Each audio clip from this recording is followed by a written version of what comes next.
Je te souhaite la bienvenue dans ce nouvel épisode, l'épisode 2 du podcast privé Diallo. Le podcast qui te permet de te valoriser et de te respecter pour enfin sortir du mépris et du manque de considération. Hier, j'ai partagé en story, enfin même pas, j'ai posé une question parce que j'ai vu cette situation. Et du coup, j'ai posé la question en story Instagram. Selon toi, qu'est-ce qui pousse les femmes à tolérer, je dis pas accepter, mais vraiment à tolérer l'infidélité? Et j'ai eu tout plein de questions. J'ai eu tout plein de questions et j'ai fait beaucoup de stories.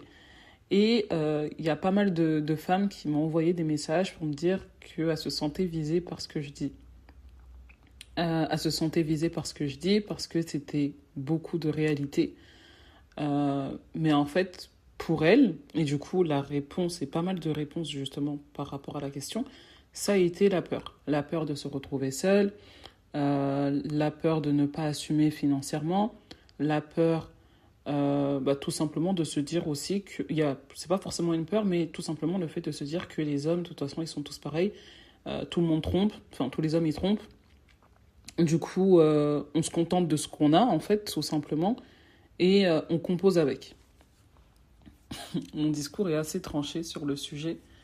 Et en fait, pourquoi je laisse ce podcast, c'est tout simplement parce que en restant dans ce genre de situation, je ne parle pas du fait de rester dans une infidélité. Je parle parce que du coup, moi, mon podcast, il ne s'adresse pas du tout aux hommes et du coup, je ne vais pas leur parler pour leur tirer les oreilles. Mon podcast, il s'adresse aux femmes. Et du coup, pour les femmes, je vais aussi tirer les oreilles, en vérité. Et en fait, quand je parle de situation, je dis pas qu'il faut prendre ses bagages et partir. Hein. Je sais pas si peut-être que tu écoutes ce podcast et tu es dans cette situation-là. Et à la fin de ce podcast, tu vas aller voir ton mari pour dire « Je divorce, je remballe mes affaires et je pars chez mes parents ou je pars à l'hôtel ». C'est pas du tout le but de celui-ci. Ici, en fait, j'explique tout simplement, en fait, jusqu'à où, déjà, premièrement, jusqu'à où cette situation va durer. À force de se dire que c'est une fatalité, que c'est impossible de s'en sortir, en fait, entre guillemets, tu te mènes en fait à ta propre perte. Quand je dis tu te mènes à ta propre perte, c'est tout simplement en étant dans cette fatalité, en fait, qu'est-ce que tu attends?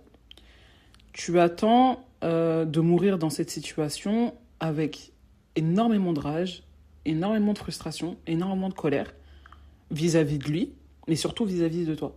Pourquoi j'ai accepté ce mariage? Et là, tu vas remettre toute ta vie en question, tu vas remettre tout ton mariage en question. Pourquoi j'ai choisi cet homme? Pourquoi je suis dans ce mariage? Pourquoi je suis restée avec lui? Etc., etc. Tu vas en vouloir à toute la terre. Tu vas peut-être en vouloir à tes parents, si tu as une culture qui est assez forte, comme la nôtre, la culture soninké, la culture des Africains de l'Ouest, la culture des parents, c'est pas bien de divorcer, c'est pas grave, tous les hommes y trompent, etc., etc. Sachant qu'on a aussi la culture de la polygamie. Du coup, tu vas avoir énormément de colère vis-à-vis des personnes qui ont pu te dire de rester dans cette situation. Tu vas aussi en avoir et tu vas avoir du ressentiment envers ton mari. Du coup, rester dans un mariage où il va y avoir beaucoup de rancœur et beaucoup de ressentiment, comment ça va se traduire? Ça va se traduire avec des disputes, ça va se traduire avec des insultes, ça va se traduire avec des chambres à part, ça va se traduire avec des enfants au milieu qui ne sauront pas qui choisir et qui vont grandir au final avec des cris et des pleurs, surtout de leur mère. Et en fait, en restant dans cette fatalité, ça c'est une des situations, aussi en se disant en tout cas que c'est une fatalité, que tous les hommes ils sont comme ça et puis de toute façon on reste et puis on bouge pas, en tout cas en restant dans cette peur aussi, qu'est-ce que tu penses obtenir? Est-ce que tu penses qu'un jour, en restant exactement dans cette situation, en faisant exactement la même chose, est-ce que tu penses qu'un jour, ton mari va se lever un beau matin et dire « Ah bah c'est bon, j'ai changé, je vais arrêter ».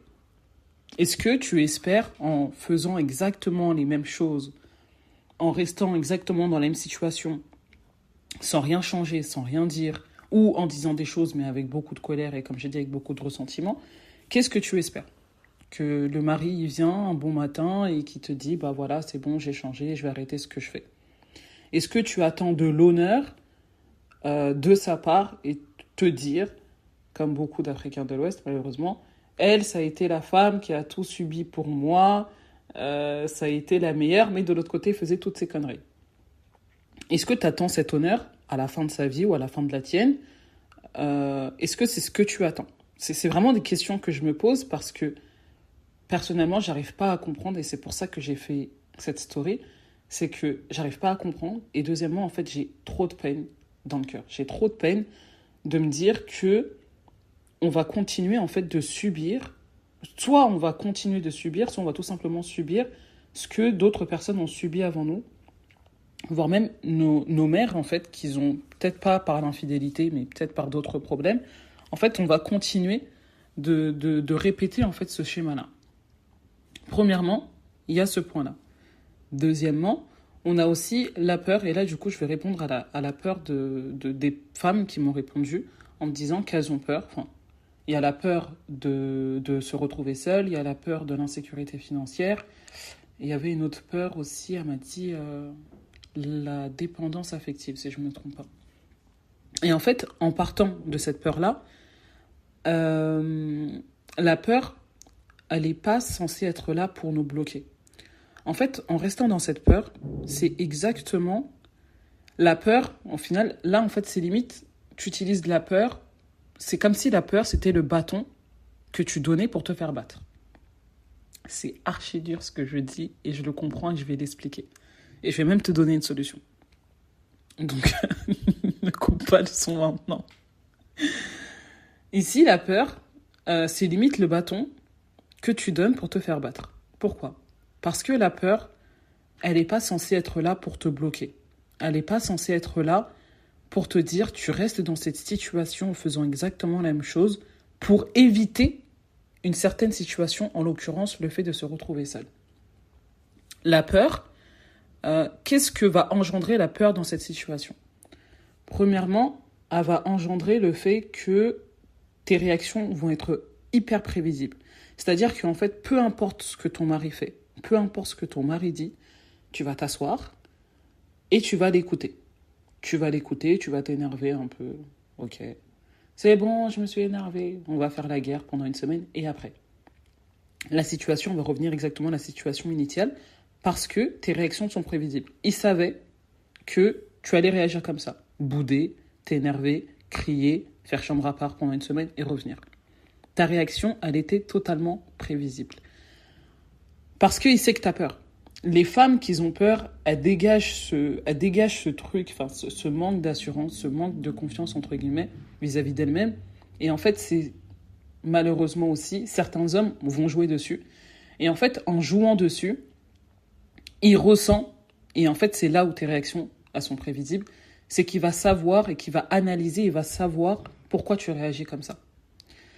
Et en fait, en réagissant comme ça, ta réaction, elle est prévisible. Et en fait, peu importe ce qu'il dit, peu importe ce qu'il fait, ta réaction va être prévisible. Là, j'ai parlé en situation de dispute, mais les réactions prévisibles dans l'infidélité, sous-jacentes, bien sûr, c'est peu importe, c'est tout simplement peu importe ce que je ferai, tu bougeras pas.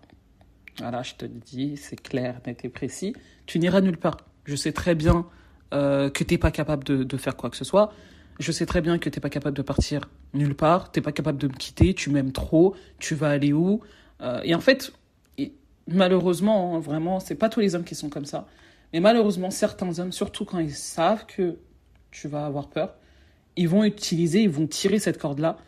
Et au final, bah, c'est vrai. Malheureusement, c'est vrai. Peu importe ce qu'il va faire, tu ne vas pas bouger et tu vas rester là. Deuxièmement, tes réactions elles vont être tellement prévisibles, comme je viens de dire, qu'au final, il va faire tout ce qu'il veut et il va te le dire. Il va te le dire, et quand il va te le dire, c'est limite, tu ne vas même pas broncher. Tu ne vas même pas broncher parce que même sa réaction, t'as peur. T'as même peur que tu dises « Ah bah non, je vais partir, ah bah je te divorce », et bah du coup, t'as peur. Bien sûr, je ne fais pas l'apologie du divorce dans ce podcast, et c'est pas du tout ce à quoi je te pousse à faire. Tes réactions vont être prévisibles, ton comportement va être aussi prévisible. Une dispute, ça arrive dans le couple, c'est totalement normal. Parfois, ça peut être normal. Enfin, voilà. Et en fait, dans ton comportement, tes réactions, tes paroles, tout va être prévisible. Et en fait, c'est là où il va y avoir un problème, c'est que tu es acquise. Ou en tout cas, tu parais acquise. Et en fait, c'est là où il n'y a pas de challenge. C'est là où il n'y a pas de... Il n'y a pas de curiosité, en fait, à titiller pour savoir qui tu es, qu'est-ce que tu fais. Il n'y a pas un peu de mystère, en fait, à aller chercher. Il y a rien de tout ça. Parce que, justement, à cause de cette peur, tu es bloqué. Il n'y a rien qui passe. Il n'y a rien qui passe et il le voit et il le sait. Mais en fait, cette curiosité, ce mystère, ce jeu, en fait, cette séduction qu'on est censé avoir dans le couple, en fait, elle est passée où? On en fait quoi? Elle est où, en fait? Elle est où? Et en fait, c'est à cause de ces choses-là qui fait que on accepte, ou en tout cas, on tolère de plus en plus ce genre de comportement. Et en fait, la peur, elle n'est pas censée être là pour nous bloquer. Au contraire, en fait, elle est là pour justement faire en sorte qu'on puisse rentrer dans une nouvelle ère, une nouvelle era, une new era comme on voit sur les réseaux. Mais bon, elle est là en fait pour rentrer dans cette croissance personnelle. Cette peur, elle est là. Maintenant, qu'est-ce que j'en fais? J'ai peur de me retrouver seule. Ok, bah du coup, qu'est-ce que je fais? À partir de ce moment-là, qu'est-ce que je fais? Est-ce que je reste dans cette situation alors qu'elle ne me plaît pas? Est-ce que je continue de faire exactement les mêmes choses en espérant avoir des résultats différents? Et ça s'apparente à de la folie. C'est Einstein qui l'a dit. Ou j'utilise cette peur pour essayer de faire les choses différemment.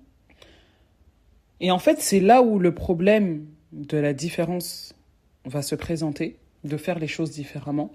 C'est tout simplement, en fait, on n'a pas cette connaissance-là. On n'a pas cette conscience-là parce que on se dit, et c'est là, en fait, où je reviens à la fatalité, c'est là où on se dit, bah, en fait, ça sert à rien. C'est même pas que ça sert à rien, c'est qu'en fait, il n'y a pas d'autre solution. Les hommes, ils sont comme ça, on se contente d'eux. Moi, je suis comme ça, c'est mon caractère, c'est ma personnalité. J'ai pas cette force et tout, bah du coup, je préfère rester comme ça. Désolée. Ou il y a la culture, on va se persuader de soi-même que du coup, c'est pas possible. Et en fait, c'est tout ça qui va faire que on ne va rien faire. Et en fait, cette différence, quand on l'applique, c'est là où en fait il y a un changement radical. Mais le changement radical qu'on attend et qu'on espère, il vient pas de lui. C'est pas faut que je fasse tout pour qu'il change. C'est pas faut que je le contrôle. Je vais fouiller dans son téléphone, je vais tout faire pour éviter. Je vais lui donner des rapports tous les jours, toute la journée pour éviter qu'il aille voir ailleurs, etc. Et en fait, c'est là où on va rentrer dans le contrôle, etc. Ça, c'est peut-être une catégorie de changement. On va pas parler de celle-là. Et en fait, quand on se concentre sur l'autre, on va chercher des stratégies, des stratagèmes à mettre en place pour que lui, il change. En oubliant un point, en oubliant même le plus grand des points, c'est qu'en fait, pour espérer un changement, il doit commencer par nous. C'est hyper puissant. Pour espérer un changement, le changement, en fait, il doit commencer par nous. C'est-à-dire que, et Allah Azza wa Jal, en fait, il nous le dit, et ça, c'est la plus grande épreuve de ce que je vais avancer, c'est... Ah, subhanallah, j'ai perdu de verset. Ah, j'ai perdu de verset. Je le noterai dans la description. Je l'avais juste avant de dire cette phrase et subhanallah, je l'ai perdu. Enfin. Ici, en fait, le fait de se changer soi-même, le fait de comprendre d'où est-ce que cette peur, elle vient chez nous, le fait, chez nous en soi, hein, le fait de travailler de manière intérieure, le fait de se changer de l'intérieur, son comportement, ses réactions, comprendre ses émotions, son cœur, ce qu'on espère, ce qu'on attend, etc., etc. C'est ça qui va nous permettre en fait de refléter ce qu'on espère à l'extérieur de nous. Et en fait, en le reflétant à l'extérieur de nous, ça va rejaillir sur les personnes qui sont autour de nous. Change pas un peuple tant qu'il ne se changera pas lui-même. Subhanallah, c'était ça le verset. Mais je veux quand même la preuve du verset. Et en fait, quand tu fais ce travail intérieur, et en fait, la peur que je viens de citer, culturellement, etc., tout ça, c'est des vecteurs qu'on va utiliser pour se persuader que c'est pas possible. Parce qu'on a perdu espoir, et en fait, notre cœur, nos oreilles, nos yeux, ils s'en sont fermés à ces autres possibilités-là. Ils s'en sont fermés parce que du coup, on a vu d'autres personnes faire comme ça, on a vu nos parents, peut-être nos mères, rester dans ce genre de situation, on a vu des copines rester dans ce genre de situation, partir ou revenir, parce qu'au final, elles se sont rendues compte que tous les hommes, ils étaient pareils. Mais en fait, le vrai changement et le vrai travail à faire ici, c'est sur soi. C'est sur soi parce que le fait de reconnaître déjà ta propre valeur, le fait de reconnaître que tu as une dignité ou tu as un honneur que tu voudrais respecter tout simplement pour toi, tu vois. Vraiment, ça va changer énormément de choses. Mais en fait, pour reconnaître déjà sa valeur, il faut déjà comprendre pas mal de paramètres. On a vis-à-vis de la valeur, vis-à-vis de l'honneur, vis-à-vis de la dignité, et tous ces mots qui sont vraiment très gros et qui sont vraiment très grands au final, et qui sont d'une beauté incroyable, c'est qu'en fait aujourd'hui on les a perdus. On les a perdus tout simplement parce que déjà on s'est beaucoup concentré sur l'autre, l'extérieur. On les a perdus parce qu'aujourd'hui on est dans cette fatalité, et comme j'ai dit, il y a tout qui est fermé autour de nous dans l'optique de voir autre chose, et on les a perdus parce qu'aujourd'hui, on se contente de ce qu'on a. Aujourd'hui, on préfère se contenter de la médiocrité plutôt que d'aller chercher à, à élever certains standards, plutôt que partir vers ce qu'il y a de meilleur pour nous. Je préfère me contenter d'un mari qui me trompe, parce que limite, parfois même, ça peut même aller jusqu'à là, parfois, parce que je me considère comme si, je me considère limite, je me considère tellement pas qu'au final, je me sens indigne de l'amour qu'il peut m'apporter. Et du coup, je préfère le laisser faire tout ce qu'il veut, parce que limite, tout ce qu'il voudra, ou tout ce que je voudrais, je pourrais pas l'avoir, en vrai. Tout ce que je veux, moi, c'est d'être aimé. Tout ce que je veux, moi, c'est d'être considéré. Tout ce que je veux, moi, c'est quand je rentre chez moi, j'ai des bouquets de fleurs, j'ai des cadeaux. Tout ce que je veux, tout simplement, c'est que mon mari me regarde et limite, il a deux yeux pour personne d'autre que moi. Et quand il me regarde, c'est même pas qu'il a des yeux pour personne d'autre que moi. C'est que quand il me regarde, je vois tellement d'amour, je vois tellement d'affection, que même moi, au final, j'ai même pas besoin de cadeaux. J'ai même pas envie de cadeaux, c'est pas quelque chose qui me nourrit. Ce qui me nourrit, c'est de la manière dont il va me regarder. Mais en fait, cette manière dont il va me regarder, ce que j'espère, je pense inconsciemment que j'en suis pas capable de l'obtenir. Je pense inconsciemment que je ne le mérite pas. Et je pense même inconsciemment que c'est un espoir qui n'arrivera jamais. Et en fait, en se disant ce genre de choses, on se contente de la médiocrité, comme si c'était impossible de pouvoir obtenir autre chose. Comme si c'était impossible d'obtenir même ce qu'on espère. Alors que c'est pas vrai. Et c'est là, en fait, où j'aime parler de élever ses standards. Le fait d'élever ses standards, c'est justement le fait de, premièrement, déjà reconnaître sa valeur, etc., comme je l'ai dit tout à l'heure. Mais c'est aussi, surtout, le fait de se dire qu'en fait, je suis digne de ça. Premièrement, je suis digne de ça. Peu importe ce que je fais, peu importe même ce que je ne fais pas, parce qu'il y a des femmes qui peuvent se dire, je suis digne de ça parce que j'ai fait ça, ou parce que je suis ça. Et c'est ça, en fait, on revient à l'honneur qu'on espère, en fait, quand à la fin. C'est pour ça que quand tout à l'heure, je t'ai posé la question, pourquoi, qu'est-ce que tu attends au final, c'est qu'à la fin de sa vie, le mec, il dit, c'est bon, c'était la meilleure des femmes que j'ai eues parce que elle m'a supporté, etc. Je suis digne de ces paroles parce que j'ai supporté ses infidélités, parce que je lui ai donné 10 enfants, parce que tous les soirs, je lui ai préparé à manger. Il y a des femmes aujourd'hui qui sont dignes, entre guillemets, de cet amour, pourtant elles ne font même pas le quart de ce que tu fais. Et tu penses que... C'est comment? Et tu penses que par rapport à ça, en fait, ton mari, il va te considérer. Et en fait, on espère au final. Et c'est pour ça qu'on essaye de faire toujours plus. Pour être encore plus considéré.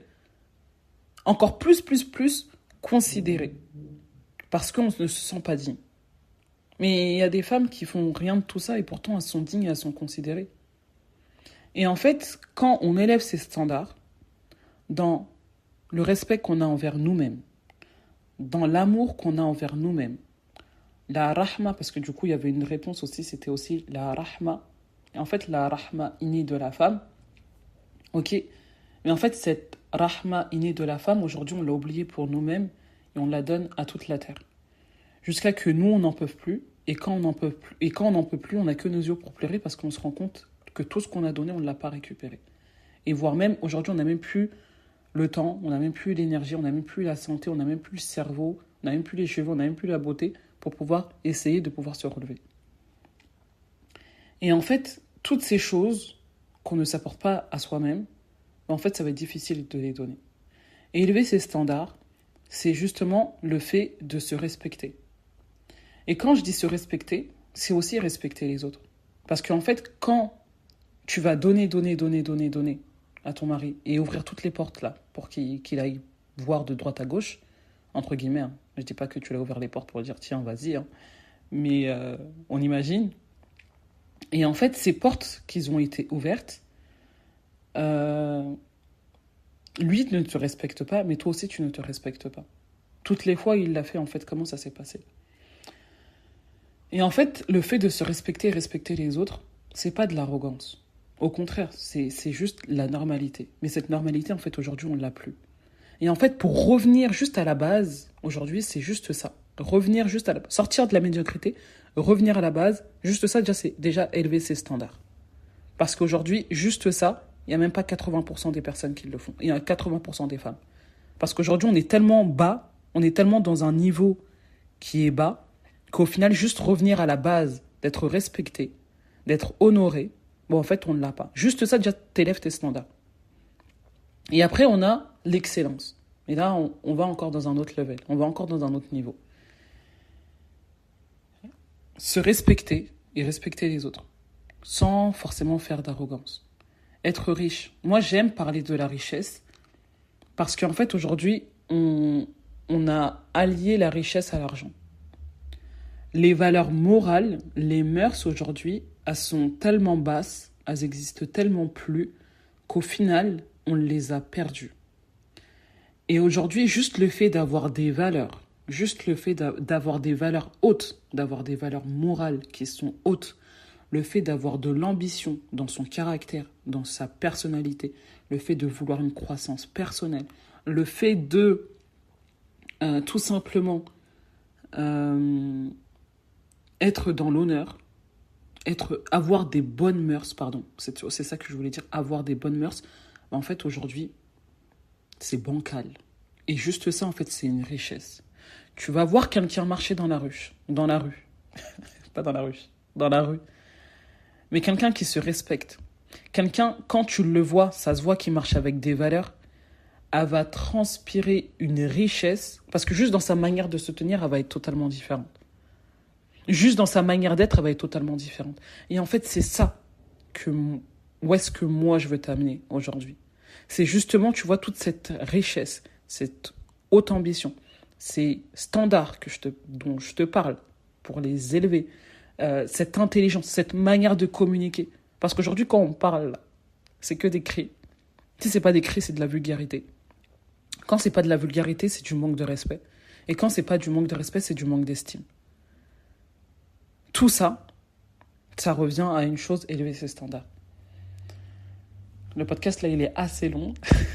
Il est assez long, mais ça a été vraiment incroyable pour moi de l'enregistrer. J'avais besoin de parler, là. Je pense que j'avais vraiment besoin de parler. J'avais besoin de sortir ça.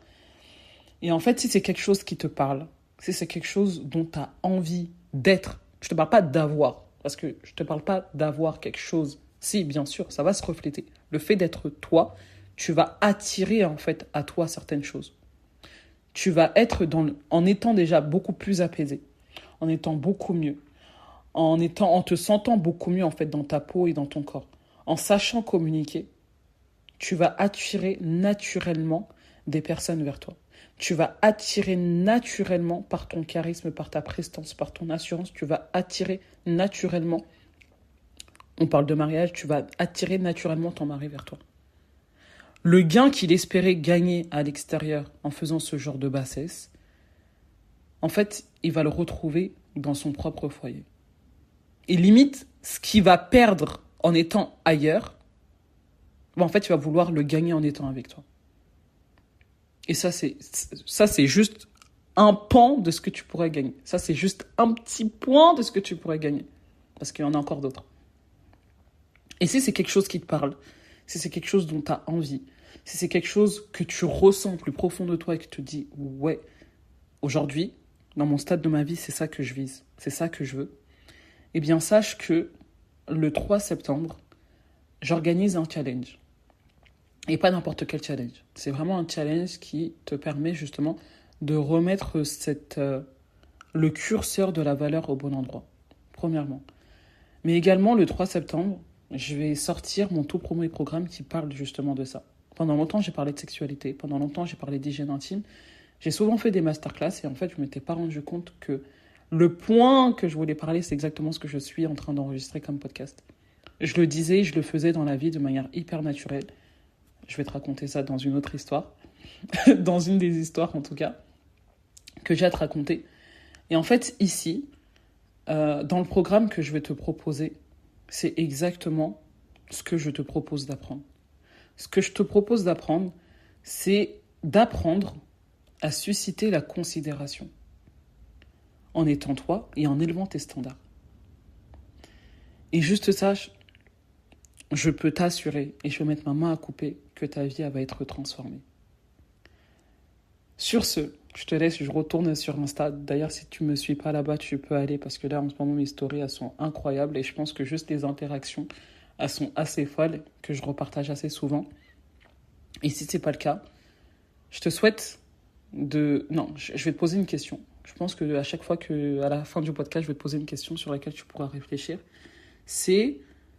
si toi aussi tu es dans cette peur, je ne te parle pas d'infidélité ou de manière générale, si aujourd'hui tu es avec ton mari, que la situation te dépasse, bien sûr je ne te parle pas de divorce, d'accord ? Quand je parle d'élever ses standards, etc., ça n'a rien à voir avec le divorce. Je ne te dis pas de prendre tes affaires et de partir, calm down. Là, la question c'est, si je dois partir, enfin, qu'est-ce qui fait que cette peur se déclenche en moi quand je pense à me retrouver seule ? Me retrouver seule, c'est pas que dans le cadre du divorce. Je sais pas, mon mari part en week-end 3-4 jours, je tape une crise, je me roule par terre, je tape une crise parce que le mari part en vacances 4 jours. Qu'est-ce que je ressens à l'idée de me retrouver seule ? Plus loin, plus fort, si j'étais amenée à être seule, qu'est-ce que je pourrais ressentir ? Et en fait, le fait de commencer à te poser ce genre de questions, eh bien, ça va permettre déjà de pouvoir toucher certains points et de chercher à apporter des réponses à l'intérieur de toi. En t'inscrivant, enfin, tu vas certainement le recevoir, mais en venant au challenge, c'est des questions que je vais soulever et tu vas pouvoir me répondre même en live. Je te souhaite une très belle journée et je te dis à très bientôt sur ce podcast privé.